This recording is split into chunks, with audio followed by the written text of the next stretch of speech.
that having multiple wives is for the good of the wives. Yes. How should we as sisters deal with this without heartbreak? And it is also said in An-Naba verse 8, Allah creates us in pairs. Is the idea of soulmates in this modern world shirk? And how does it correlate with Al-An'am verse 97? Thank you. Sister asked the question that I said that some of the men in Islam as Muslims are allowed to marry more than one wife to protect the woman. So how does it protect? Is question number one. If you marry more than one wife, does it become shirk? Is that a question? No, it's not. What does it have to do with the idea of soulmates and Allah creates us in pairs? Do we only stick with one partner for the rest of our life, or how do we be okay with our husbands having multiple? Sister is saying that what is the question of being in pairs, in soulmates? So if a man has two wives, he has two pairs. He is common. What does the Quran say? Number one, I'll first come to your first part, then second part, you're asking two questions together. How does Islam, when I said that in Islam some men are allowed to have more than one wife to protect the woman. Today, if you analyze, women are more in the world than men. Scientifically, even if you agree men and women are born in same proportion, the female sex is a stronger sex medically than the male sex. So there are more male children dying in the pediatric age than the female children because the stronger sex, women. As life goes on, there are death due to accidents, death due to war, death due to alcoholism. There are more male dying as compared to female. So if you see the average lifespan in the world, a female lives longer than a male, everywhere in the world. The average lifespan, a man approximately 74 years, and women approximately 79.5-year-old. Then depending upon the country, Japan has more long life, Malaysia has more long life than in countries like Nigeria.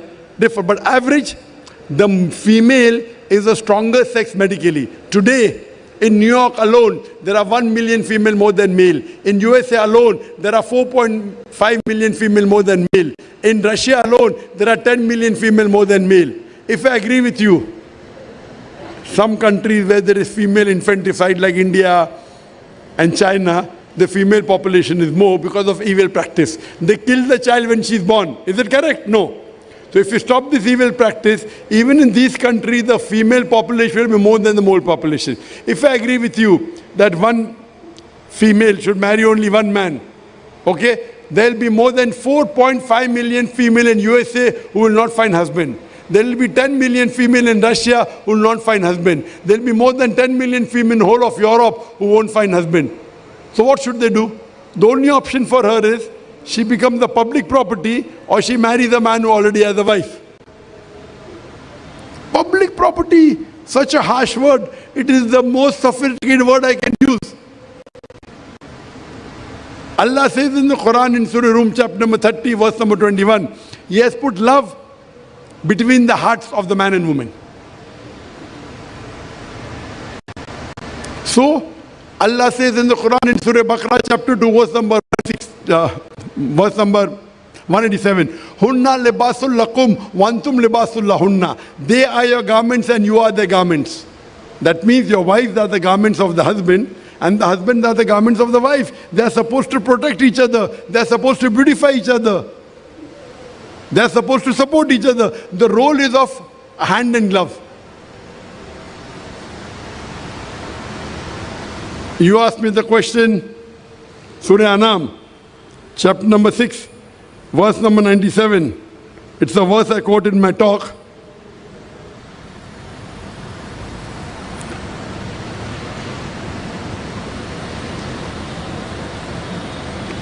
Surah Anam, chapter 6, verse 97. Correct.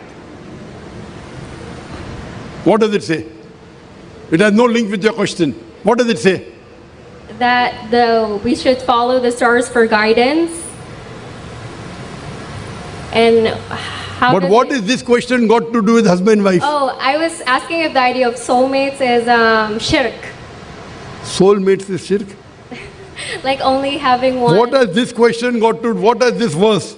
He who will make the stars as a beacon for you and may guide you yourself. Of course, the stars do guide us. Don't you know, astronomers, when the people who go in the ship, they use the star to know the direction. They didn't have the GPS which we have today. Yes.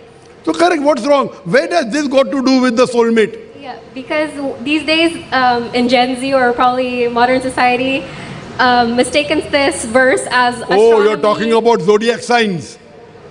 Astronomy or astrology. Sister, you're jumping from here to there and everywhere. Everywhere you're jumping. Asking this question, that question. You have to ask one question, you're asking 3, 4 question.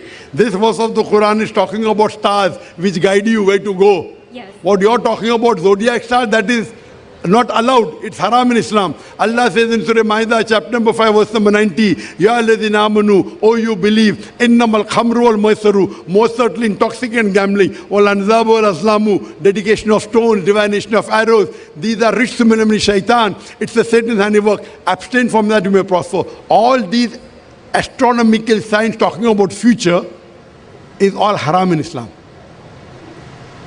Okay, thank But you. this verse is not talking about that. This verse is talking about star as a sign of Allah, it guides you. So don't mix two verses, please. So fortune telling is haram.